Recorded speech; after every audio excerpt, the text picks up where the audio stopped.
Welcome back to the newsroom. I am Joy Uchejim, and these are the headlines we're tracking at the moment. President Bola Tinubu will address the nation at 7 a.m. on Thursday as part of activities to mark the 2025 Democracy Day celebration. Tinubu will also attend a joint session of the National Assembly at the National Assembly Complex in Abuja.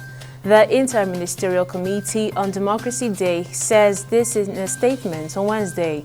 Abdul Hakim Adeoye, who issued a statement on behalf of the committee's Director, Information and Public Relations, said Tinubu will, after his address, attend a joint session of the National Assembly at noon. And a chieftain of the People's Democratic Party, Segun Sowunmi, says he could switch allegiance ahead of the 2027 general election.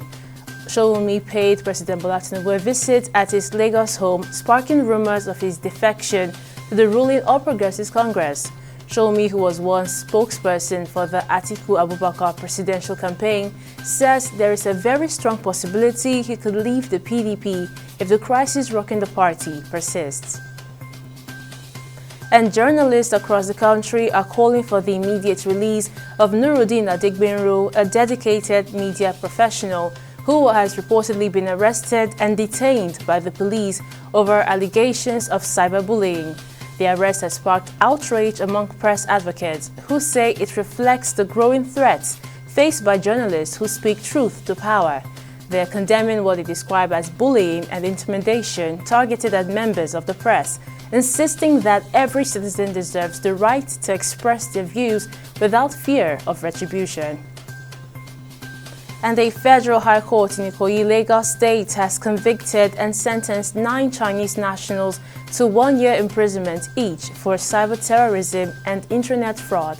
They are among the 792 suspects arrested in December 2024 during a sting operation tagged Eagle Flush Operation by the Economic and Financial Crimes Commission, EFCC.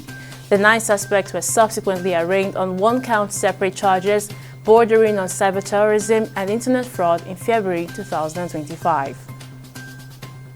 And the Nigerian government has announced a $50 million investment in the Nigeria Wholesale Impact Investment Fund.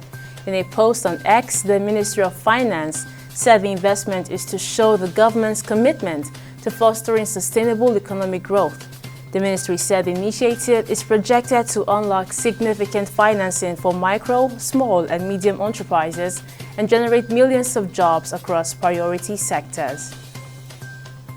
And on the foreign scene, at least 8 bodies have been recovered after a school bus was swept away by floods near Mtata in South Africa's Eastern Cape Province, officials said on Wednesday. South Africa has been lashed by heavy rain and snow since the weekend in a severe winter cold front, which disrupted transport and power networks. Flooding has become more common and severe in South Africa as the impacts of climate change are felt. And finally, on sports, Brazil books their place at the 2026 World Cup in North America with a lackluster 1-0 home victory over Paraguay, the first win of Carlo Ancelotti's reign.